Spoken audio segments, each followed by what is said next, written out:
માં સરસ્વતીના છે જેમના માથે આશીર્વાદ. ગુજરાત ફર્સ્ટની ટીમ સ્ટુડિયો ઓન વ્હીલ્સમાં પહોંચી તેમના દ્વાર.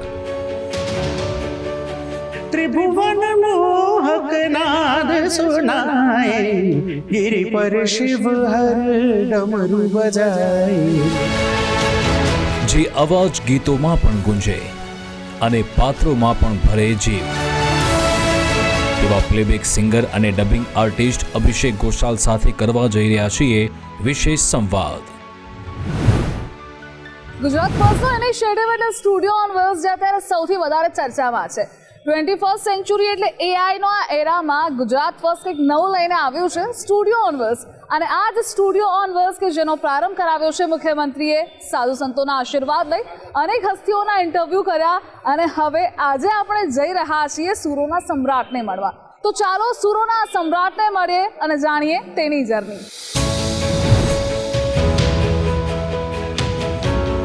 ગુજરાત ફર્સ્ટની ઓફિસેથી નીકળેલો આ સ્ટુડિયો ઓન વ્હીલ્સ આજે એમની મુલાકાત માટે જઈ રહ્યો છે, જેમનો જન્મ પ્રયાગરાજમાં થયો છે, જ્યાં તેમણે શિક્ષા અને દીક્ષા બંને મેળવી છે. તેમને વાસ્તવમાં ખરી ઓળખ સારેગામાપાના શો દરમિયાન મળી હતી. દેશ વિદેશમાં પોતાના સૂર રેલાવી જે ખ્યાતિ મેળવી છે, તે સંદર્ભે તેમના સાથે સંવાદ કરવા જઈ રહી છે આજે અમારી આ ટીમ. ગુજરાત ફર્સ્ટ સાથે જોડાયા છે વેલ નોન બોલિવૂડ સિંગર અભિષેક ઘોષાલ સર. પહેલા તો ગુજરાત ફર્સ્ટમાં આપનું સ્વાગત છે. અને આપનો વોઇસ એ એવો વોઇસ છે કે જે લોકોના દિલને સ્પર્શે છે, કારણ કે એક સ્પિરિચ્યુઅલ ટચ આપ આપી રહ્યા છો અને એ પણ 21st સેન્ચુરીમાં.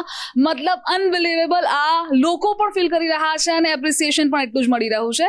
તો સૌથી પહેલા તો તમે જે આ સ્પિરિચ્યુઅલ વે ચૂઝ કર્યો છે, પર્ટિક્યુલરલી મ્યુઝિકમાં તમારા જે લેટેસ્ટ સોંગ બી આવી રહ્યા છે એ પણ એ જ આવી રહ્યા છે, તો શા માટે આ स्पिरिचुअलिटी? स्पिरिचुअलिटी हम लोग का वे ऑफ लाइफ है, द वे वी ब्रीथ. जैसे हम लोग आजकल सोचने लगे हैं कि कपालभाति और ये कौन कौन सी ब्रीदिंग के टेक्निक्स आए हैं कि हम नया कुछ कर रहे हैं. ऐसा नहीं है. हम जिंदगी भर, हम आदिकाल से उसी तरह से सांस ले रहे हैं. स्पिरिचुअलिटी हमारे खून में रचा बसा है हमारे देश में. और गुजरात तो स्पिरिचुअलिज्म की जगह है. मेरे ख्याल से जितने मंदिर देश में यहाँ पे नए बन रहे हैं, घरों में मंदिर है, घरों में श्री कृष्ण जी हैं और हम उनको रोज सुबह जगाते हैं, उनको खाना खिलाते हैं. मैंने ऐसा देखा था, मैं जापान में गया था परफॉर्म करने, तो उनके बेटे को आईपैड उन्होंने दिया तो वो लेके दौड़ के कृष्ण जी के पास गया, कन्हैया कन्हैया कन्हैया. तो जब कन्हैया किसी का इतना क्लोज है तो कन्हैया भी तो वैसे ही ध्यान रखेगा. इसलिए आप गुजरात के जो सक्सेस का जो रेट है आप सोचिए. आई बिलीव गुजरात के सक्सेस में स्पिरिचुअलिटी एक बहुत बड़ा इंपॉर्टेंट रोल प्ले करता है. एक्चुअली स्पिरिचुअलिटी ने तुम्हें गुजरात में रूट कर सको. जी एकदम एकदम. और मैं एक और चीज है, एक और स्पिरिचुअल शहर जहाँ पे गंगा यमुना सरस्वती का संगम है, प्रयाग. तो मैं प्रयाग से हूँ. वाराणसी बगल में है, अयोध्या बगल में है. अच्छा, એટલે આપ શિવની નગરી વારાણસીમાં તમારો બોર્ન થયેલો છે, પ્રયાગરાજથી તમે બિલોંગ કરો છો. પછી તમારી એ આખી જે જર્ની હતી, કારણ કે પછી તમે મહારાષ્ટ્ર શિફ્ટ થયેલા, જોબ બેંકમાં કરતા હતા અને સિંગર અત્યારે, मतलब આખી જર્ની કેવી હતી? मैं प्रयाग में ही जन्म हुआ मेरा, वहीं पे पढ़ाई लिखाई हुई और मेरे स्कूल कॉलेज यूनिवर्सिटी में मैंने टॉप किया था. फिर स्टेट बैंक में सिलेक्शन हो गया पीओ में. प्रोबेशनरी ऑफिसर एक बहुत कठिन एग्जाम माना जाता है, अभी भी, ऐसा नहीं कि था. और फिर उसके बाद मैं सारेगामापा में आया. सारेगामापा उस समय रोल ओवर कंटेस्टेंट्स होते थे, तो मैंने 11 बार जीत के छोड़ दिया था खुद से ही वॉलंटरली. अब फिर वॉलंटरली नौकरी भी छोड़ दी. तो नौकरी छोड़ के मैं म्यूजिक कर रहा हूँ और मैं मेरे तरह का म्यूजिक भी करता हूँ. मतलब बॉलीवुड ही अगर मैं अभी आपको बता रहा था ना, बॉलीवुड के हर गाने में इतने शेड्स होते हैं ना, कि वो अरिजीत ने गाया हो या नकाश ने गाया हो या मुकेश जी ने गाया हो, हर गाने में बहुत कॉमन एलिमेंट्स होते हैं जिसको हम लेके बहुत एंजॉय कर सकते हैं. तो मैं वो काम भी कर रहा हूँ एंड स्पिरिचुअल भी बहुत सारा काम कर रहा हूँ. તો સર સૌથી પહેલા તો સ્પિરિચ્યુઅલ જે તમારા અત્યારે જેટલા પણ મ્યુઝિક આલ્બમ્સ આવી રહ્યા છે એને લગતી કોઈ બે લાઇન્સ. मैं उससे पहले गुजराती में मेरे मैक्सिमम गाने हैं, तो उसमें स्वामीनारायण का एक सुनाता हूँ. आज मरे ओरडे रे આવ્યા વિનાશી અલબેલ બાઈ મેં બોલાવ્યા રે सुंदर छोगा वालो छेल, ये मेरा ही गाया हुआ है और स्वामीनारायण संप्रदाय का हर घर में सुबह सबसे पहले यही बजता है। और अभी जो मेरा आ रहा है मेरे मन में सांवरिया आ जाओ, मेरा सूना सा जीवन सजाओ, मुझे खाटू नगरिया बुलाओ, मुझसे अपना कीर्तन कराओ। और मेरे एक ओरिजिनल को अभी क्लेफ म्यूजिक अवार्ड मिला, वो शिव जी के डमरू के ऊपर है। शिव जी डमरू बजा रहे हैं, तरह तरह की आवाजें निकल रही हैं, वो सारा म्यूजिकली हमने उसमें वो किया। गिरि पर शिव हर डमरू बजाए, डम डम डम डम डमरू बजाए, नवल विमल स्वर ताल सजा कर त्रिभुवन मोहक नाद सुनाए, गिरि पर शिव हर डमरू बजाए। This is very classical in nature. અરે એકદમ ક્લાસિકલ ઇન નેચર, અને જે મજા આવે ને જ્યારે તમે એ સાંભળતા હોય સામેવાળા, મતલબ એક સ્પિરિચ્યુઆલિટી તમે એડ કરો છો બટ એ સામેવાળાને ફીલ પણ નથી થતું। અને આજે કરંટ અત્યારે 21st સેન્ચુરીમાં જે મ્યુઝિક બીટ્સમાં યંગસ્ટર્સને ગમે છે એ વાળો ટચ भी તમે આપો છો। उसके लिए काम ये कर रहा हूँ कि जैसे माँ के ऊपर आप कोई भजन अगर सोचते हैं, सोचिए आपको लगेगा बहुत कठिन कठिन शब्द होंगे और संस्कृत होगा, हिंदी होगी तो बड़ी कठिन हिंदी, गुजराती होगी। तो मैंने लास्ट ईयर माँ पे एक वो बनाया जो आपके मेरे हम सब के मम्मी के लिए है। माँ के ऊपर आप सोचिए, मैंने लास्ट ईयर वो किया, आप कनेक्ट करेंगे। लोरियां गाती है, कहानी सुनाती है, पापा के गुस्से से तुझको बचाती है, तू रूठ जाए तो ऐसे मनाती है, जैसे परी कोई सपने में आती है, वो जो तुझको गढ़ती है वो है माँ, तेरे लिए जो जग से लड़ती है वो है माँ, आँच तुझ पे आने नहीं देती है, वो है माँ, जो घर को घर बनाती है वो है माँ, जो घर को घर बनाती है वो है माँ। I believe this is a very simple on dot representation कि माँ क्या है, जो घर को घर बनाती है। મતલબ માએ ઘરને ઘર તો બનાવે જ છે। જ્યારે તમે આ સોંગ ગાઓ છો, યા તો ફિર તમે સ્વામિનારાયણ સંપ્રદાયના પણ ઘણા ભજન ગાઓ છો, અલગ અલગ શિવજીનું ભજન પણ તમે ગાઓ, જ્યારે તમે આ ક્રિએટ કરો છો યા તો ફિર જ્યારે તમે આ ગાઓ છો ત્યારે એ ફીલ કેવી હોય છે? देखिए, किसी भी सिंगर के लिए सबसे पहला जो उसका भगवान है वो उसके सुर हैं। तो सबसे पहले हम लोग को ये रहना होता है कि भाई सुर में गाना है और फील के साथ गाना है, एंड देन लिरिकली जब आपको अच्छे लिरिक्स मिल जाते हैं तो और अच्छा लगता है। ये अभी मेरा इसी हफ्ते टी सीरीज से गाना आया, जय जय श्याम धनी सरकार, जय जय श्याम धनी सरकार, कलयुग में आया है देखो लीले का अवतार, जय जय श्याम धनी। ये मैं खुद ही लिखता हूँ, तो अभी तक अब मैं आपको जो मैं सुना रहा हूँ ये मेरे लिखे हुए थे, और फिल्म में मैंने जो गाए हैं तो वो एकदम अभी आज वाले हैं।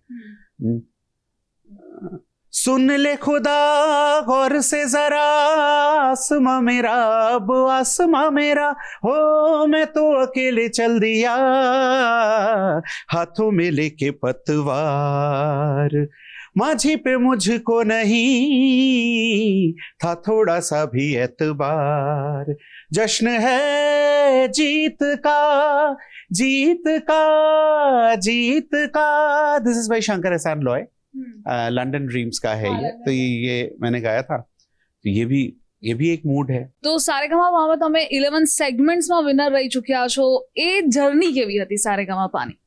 सारेगामा की जर्नी आज के रियलिटी शो से बहुत अलग थी, क्योंकि हमारे सारेगामा में नौशाद साहब, हरिप्रसाद चौरसिया जी, जाकिर हुसैन, विलायत खान साहब, राशिद खान साहब, ये सब जज हुआ करते थे, जो सबसे डिफिकल्ट जजेस में माने जाते हैं। और हमको उसी दिन, एक दिन में हम 12 गाने रिकॉर्ड करते थे, 3 एपिसोड रिकॉर्ड करते थे एक दिन में।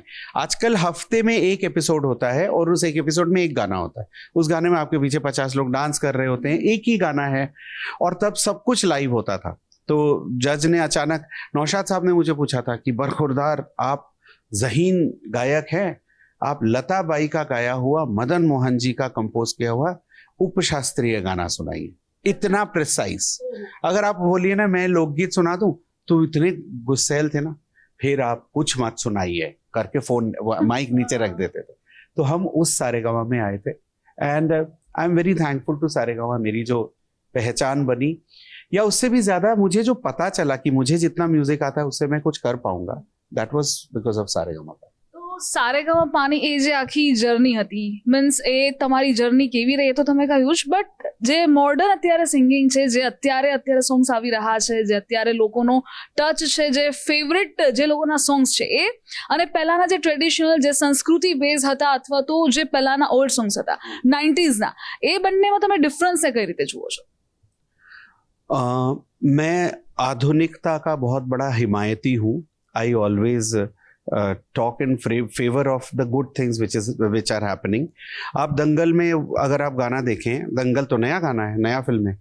नैना जो साँझ ख्वाब देखते थे, नैना बिछड़ के आज रो दे हैं। कितने सुंदर लिरिक्स हैं। जीना जीना जीना उड़ा गुलाल, माई तेरी चूनरिया लहराई। कितना मीठा गाना है। देखिए प्रॉब्लम क्या है, मुझे एक बार आनंद जी अंकल ने बताया था, कल्याण जी आनंद जी के आनंद जी अंकल ने, कि 1960s में जब वो लोग फिल्म्स कर रहे होते थे, एक साल में 20 से 25 फिल्म आती थी। एक फिल्म में 8 गाने, 25 अगर हो गए तो 200 गाने। 200 गाने आपको 365 दिन सुनने होते थे। डिमांड सप्लाई वाली चीज थी आपको। या इवन आप भी जब छोटी रही होंगी उस समय 10 रुपए लेके आप अगर जाइए, हमारे समय तो 10 रुपए लेके अगर आप पेन या पेंसिल खरीदने जाते थे तो 5 या 6 नटराज की काली लाल वाली पेंसिल, एक कुछ और कैमलिन की पेंसिल, इतना ही आता था। आप आज 10 रुपए लेके जाइए, पूरा का पूरा मार्केट लगा हुआ है। बड़ी बड़ी कंपनीज आई हुई है 10 रुपए का पेंसिल या पेन बनाने को। सिमिलर इज विद द वो, इसको लिबरलाइजेशन बोलते हैं ना, वर्ल्ड ग्लोबल लिबरलाइजेशन। तो पूरा वर्ल्ड में हर चीज बहुत ज्यादा प्रोड्यूस होने लगी है, और हर बृहस्पति या शुक्रवार को 25 के करीब फिल्म हर शुक्रवार को रिलीज हो रही है। तो पहले 200 गाने साल भर मिलते थे सुनने को, अब 200 गाने हर हफ्ते मिलते हैं। तो उसके बीच में बहुत अच्छे गाने बन रहे हैं। पहले के भी सारे गाने अच्छे नहीं थे। I beg to differ for this particular point कि ओल्ड इज गोल्ड, तो not all the songs were hit. आज भी not all the songs are hit, but look at the way Arijit is singing, Shreya is singing, Sunidhi is singing, so many new singers are singing, Antara and Antara Nandi. Instagram कितनी बड़ी चीज करके गया है। Social media में पहले हमें वेट करते रहना पड़ता था, म्यूजिक डायरेक्टर से मिलने जाएंगे। लोग बोलते थे, मुझे बड़े बड़े लोगों ने बोला है कि जब तक आपका जूता घिस नहीं जाएगा तब तक आप उससे मिलने की कोशिश सोचिए मत। અત્યારે સોશિયલ મીડિયાની તમે વાત કરી તો ઇન્સ્ટા રીલ્સ થી ઘણા બધા એવા સ્ટાર્સ પણ છે કે જે મતલબ વિધિન 3 to 4 days એની ફેમ એટલી વધી ગઈ છે, અને જે અવાજ કદાચ એક પ્લેટફોર્મ નહોતું મળતું, એ અત્યારે ઇન્સ્ટાગ્રામ એક એવું જનરલ પ્લેટફોર્મ બની ગયું છે કે ઇફ તમે રીલ બનાવીને પોસ્ટ કરો છો અને એમાંથી જો તમને લોકોને ગમી ગયું તો મતલબ તમે वायरल થઈ જાઓ। તો એ જે અત્યારે ચેન્જ આવ્યો છે એને લઈને ये बहुत अच्छी बात हुई है। टैलेंट को लोगों के सामने जाने के लिए पहले बहुत देर वेट करना पड़ता था, अभी वो वेट टाइम काफी कम हो गया है। But there is a caution. कई बार क्या होता है, वो एक हिंदी में कहावत है, साला मैं तो साहब बन गया, साहब बन के ऐसा तन गया, ये सूट मेरा देखो, ये बूट मेरा देखो। तो आपको नाम हो सकता है आपके किसी गाने की वजह से मिला, लेकिन आपको ये भी ध्यान रखना पड़ेगा कि म्यूजिक या आर्ट का कोई भी फॉर्म वो हर रोज करने का फॉर्म होता है। आपको सीखना पड़ेगा, आपको लगातार रियाज करना पड़ेगा। That is the point where we falter.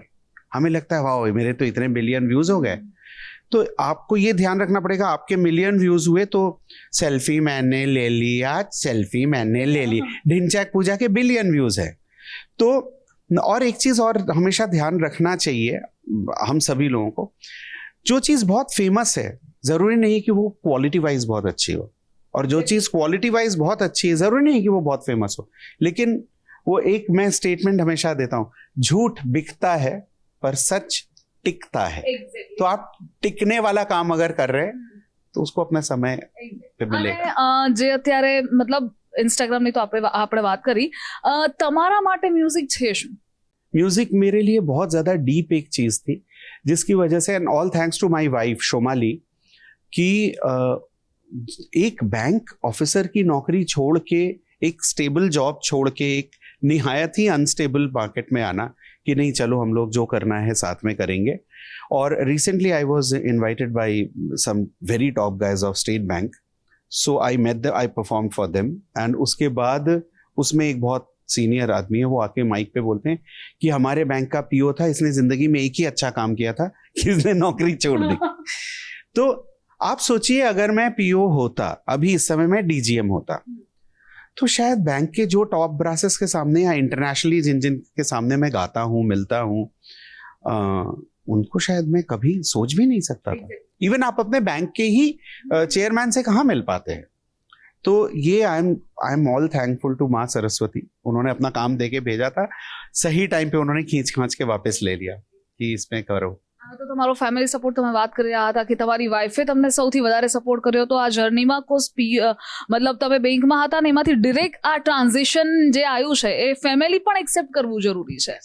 सबसे इम्पोर्टेंट है, because end of the day घर का जो रसोई है वो तो उनको चलाना है, तो उनको पता है कि इसमें हो सकता है कभी कोई पैसे ना आए, हो सकता है कभी एक समय आया तो आपको बचा के रखने हैं। बहुत डिफिकल्ट होता है एक आर्टिस्ट का लाइफ, एंड कोरोना में the way artists were ill treated, मतलब there was no treatment for artists, तो उसमें पता चल गया कि जब इन लोगों को, जो भी नेशनल लोग हैं, उनको विदेश में हमें रिप्रेजेंट करना होता है, तब ये हमारे कलाकार। कोरोना में मैंने बड़े बड़े ऑर्गेनाइजेशंस को लिखा कि आपके एनुअल बजट्स होते थे परफॉर्मेंस के, आप उसको आर्टिस्ट में दे दीजिए ना, जो आपके पास लाइसेंस्ड आर्टिस्ट हैं।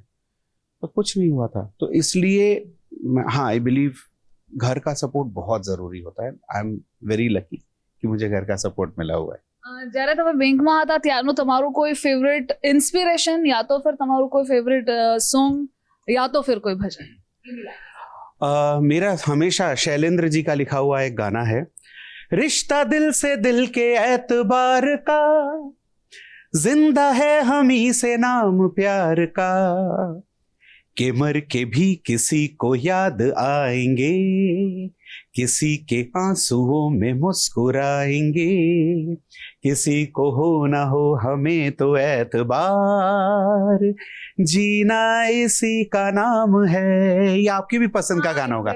कुछ एक गाने, मतलब जीवन के पूरे दर्शन को, the philosophy of life, the way Shailendra ji has put it, and I don't know whether you know or not, Shailendra ji died at the age of 37।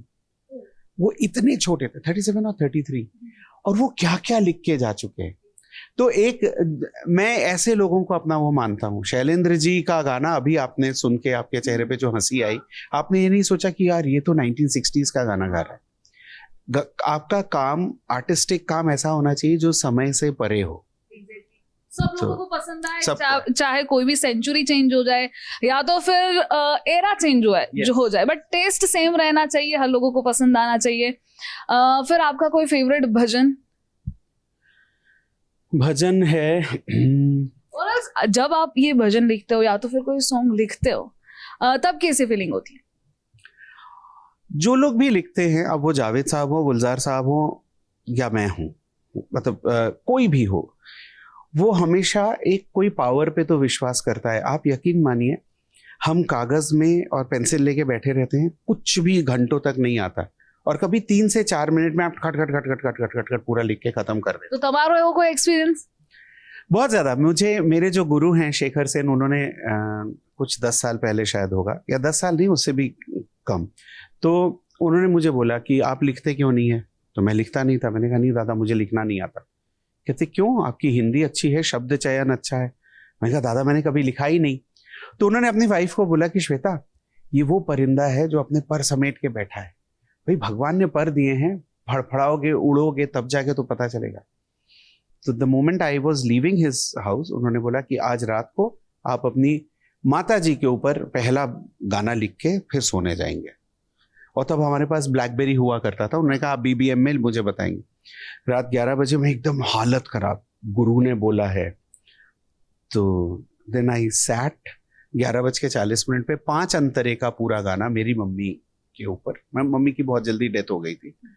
Single shot में मैंने पूरा लिखा, एज इफ वो मेरे अंदर था, उसको कोई पुश मिलना था। वो था ए रीमा क्यों चली गई छोड़ के मुझे, वो बचपन की यादें, वो बचपन की यादें बुलाए है तुझे, रीमा क्यों चली गई छोड़ के मुझे।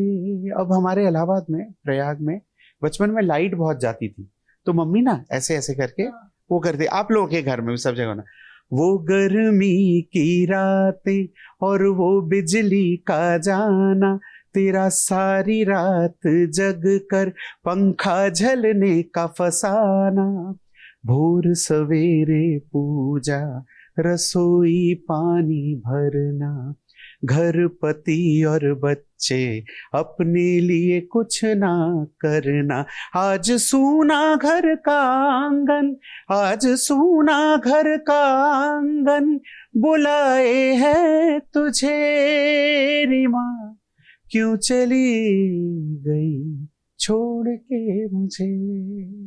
एकदम फील भी, मतलब सामने वालों भी फील कर ही सके कि नहीं ये लिरिक्स आते। इसके साथ फिर इश्यू एक था कि मैं कॉलेजेस में परफॉर्म करता हूँ, तो मुझे लगा कॉलेज के बच्चों के साथ ऐसा थोड़ी होता है कि एक मम्मी चली गई, कोई एक आध बेचारा दुर्भाग्यशाली होगा। तो देन आई रोट दैट, वो जो जन्म देती है वो है माँ, एकदम गिटार एंड कहॉन एंड ड्रम्स वो लेके बजाने वाला, आज तुझ पे आने नहीं देती है वो है माँ, जो घर को घर बनाती है वो। अब दोनों के लिखने के अप्रोच में जो फर्क है, मेरे ख्याल से आर्टिस्टिकली आप वही पूछना चाह रहे थे कि मेरी मम्मी की डेथ हो गई, वो कैंसर पेशेंट थी, या हमारे बचपन की यादें, उसको लेके वो एक, आपने कॉम्पोजिशन में भी अभी सुना होगा ना, पैथोस है उसमें, दुख है। ये वाले में जरा भी नहीं है दुख, कि माँ इज समथिंग टू सेलिब्रेट। तो जो हमें बोलते हैं ना, वो किसने लिखा था, माँ के बारे में क्या लिखूं, माँ ने खुद मुझे लिखा है। This is like. तो आप तो रामनी नगरी अयोध्याથી છો, हमણાં જ राम मंदिर बन्યું, એ मूवमेंट તમને केवी लागी, અને पर्टिक्युलरली भगवान राम માટે एक भजन? उस दिन मुझे राजस्थान में राजभवन में गवर्नर ने बुलाया था, कलराज मिश्र जी ने, एंड बिलीव मी वहाँ पे जब मोदी जी पूजा कर रहे थे, उसके बाद मेरा कॉन्सर्ट था वहाँ पे। उस पूरे समय हम लोग जितने लोग थे, इंक्लूडिंग मोहम्मद हुसैन, अहमद हुसैन भी थे वहाँ पे, सबके आंख से ना द मोमेंट बाबा का, रामलला का विग्रह सामने आया ना, सबकी आंख से आंसू बह रहे थे, और वो एक अलग ही कुछ था।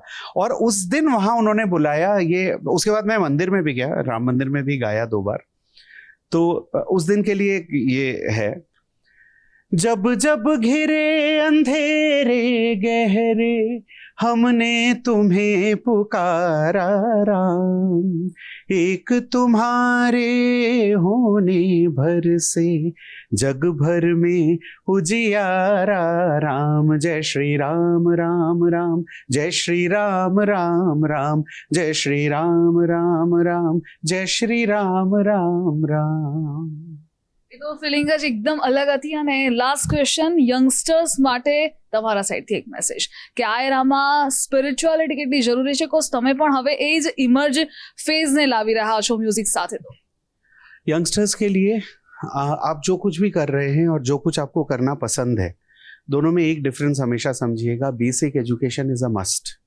इसलिए पढ़ाई लिखाई छोड़ के मुझे गिटार बजाना आता है और 4 लड़कियां आके मेरे बगल में बैठ जाती हैं कॉलेज में, इसलिए अब मैं गिटार बजाऊंगा, पढ़ाई लिखाई नहीं करूंगा। That's a very wrong thing which is going on very much. दूसरा, अपने दोस्त बनाइए, दोस्त ही आपके साथ जिंदगी के लास्ट मोमेंट तक। आज अहमदाबाद में मेरी एक दोस्त मिलने आई है, 30 ईयर्स के बाद हम लोग मिले हैं। तो 30 साल पहले हम लोग इतने दोस्त थे, इसलिए आज मिले हैं। तो इसलिए आप लोग अपना जो स्क्रीन टाइम है उसको कम करके ह्यूमन टाइम को थोड़ा सा बढ़ा लीजिए। आप यकीन मानिए, ये इन्वेस्टमेंट ना जिंदगी भर डबल और ट्रिपल और पता नहीं कितने गुना होता रहेगा। और अगर आप आर्ट में हैं be it painting, be it acting, be it what, तो लग के किसी जगह से ज़रूर से सीखिए। इंस्टाग्राम पे डोंट ट्राई टू, मुझे इंस्टाग्राम पे कितने लोग जब मैं लाइव जाता हूँ, सर कोई एक टिप बता दीजिए सुबह के रियाज का। इंस्टाग्राम सुबह के रियाज की जगह नहीं है। वो 30 सेकंड में देखा, ऐसे करके दूसरे में चले गया, तीसरे में चले गया। उसके लिए यूट्यूब है, यूट्यूब में जाके आप किसी को फॉलो करिए। तो अपने लक्ष्य को, अपने एम्स को क्लियर करिए, पढ़ाई को ज़रूर से करिएगा। मैं गाना गा रहा हूँ तो मैं पूरा प्रॉपरली पढ़ लिख के उसके बाद जाके मैंने ये किया। तो इसलिए ना बीच रास्ते में आपको फिर ये ना लगे कि यार काश मैंने पढ़ा होता तो आज मेरे पास एक और कोई कुछ काम करने की पॉसिबिलिटी रहती, बिकॉज ये लाइन बहुत रिस्की है। तो ईश्वर करे आपको सफलता ज़रूर से मिले। लेकिन और बस दोस्त, अच्छे दोस्त बनाइए। मैं अभी थोड़ी देर पहले बता रहा था, हम जिस दिन पैदा होते हैं ना तो हमारे साथ बहुत सारे रिश्तेदार जुड़ जाते हैं। आप उनको चाहें या ना चाहें वो आपके रिश्तेदार हैं, लेकिन हमारे जो जिंदगी भर के रिश्तेदार हम बनाते हैं वो हमारे दोस्त होते हैं। So be very selective, make very good friends. ऐसे दोस्त एटलीस्ट आपके पास 10 होने चाहिए जो आपसे बहुत ज़्यादा टैलेंटेड हैं, जिनसे आप कुछ सीख सकें, और ऐसे भी 10 होने चाहिए जिनको आप कुछ सिखा सकें। तो यकीन मानिए ये सब दोस्त ना जिंदगी भर आपके साथ रहने वाले। आप मर के स्वर्ग जाएंगे तो भी मिलेंगे, नरक जाएंगे तो ज्यादा मिलेंगे। हाँ, exactly. और सर लास्ट में 2 लाइंस आपकी फेवरेट। हर घड़ी बदल रही है रूप जिंदगी, छाँव है कभी कभी है धूप जिंदगी, हर पल यहाँ जी भर जियो, जो है समा कल हो न हो। લાઈફ પણ એવી જ છે અને સર અમારી સાથે જોડાયા, ખૂબ ખૂબ આભાર। बहुत बहुत धन्यवाद आप सभी को, और अपना ध्यान रखिएगा।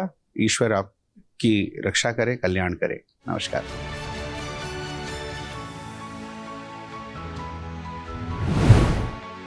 તો ગુજરાત ફર્સ્ટ સ્ટુડિયો ઓન વર્લ્સમાં આપણે સુરોના સમ્રાટને મળ્યા, તેની જર્ની જાણ્યા, અને હવે સૌથી મહત્વની વાત એ કે ગુજરાત ફર્સ્ટની એપ્લિકેશનના ફીચર્સ પણ અમે આપને જણાવી રહ્યા છીએ। સૌથી હાઈટેક અને મોસ્ટ એડવાન્સ એપ્લિકેશન છે, જેમાં live TV, short news, reel stories, news stories, web stories, podcast, live blogs, fast notification, આ બધું જ તમને મળશે। જસ્ટ તમારે સ્કેન કરવાનો છે અને તમારે ડાઉનલોડ કરવાની છે આ એપ્લિકેશનને। આજે જ ડાઉનલોડ કરો ગુજરાત ફર્સ્ટની એપ્લિકેશન, સ્કેન કરો। જો કે સ્ટુડિયો ઓન વર્લ્સ તમારા ઘરે, તમારા આંગણે તો આવવાનો જ છે। તમને પણ અલગ અલગ સેલિબ્રિટીઝ સાથે હસ્તીઓને મળાવવાના છે, પરંતુ ફોર ફાસ્ટ ન્યૂઝ સૌથી પહેલાં, સૌથી ઝડપી તમારી સુધી પહોંચાડવા માટે આજે જ ડાઉનલોડ કરો ગુજરાત ફર્સ્ટની આ એપ્લિકેશન અને સ્ટે ટ્યુન રહો ગુજરાત ફર્સ્ટ સાથે।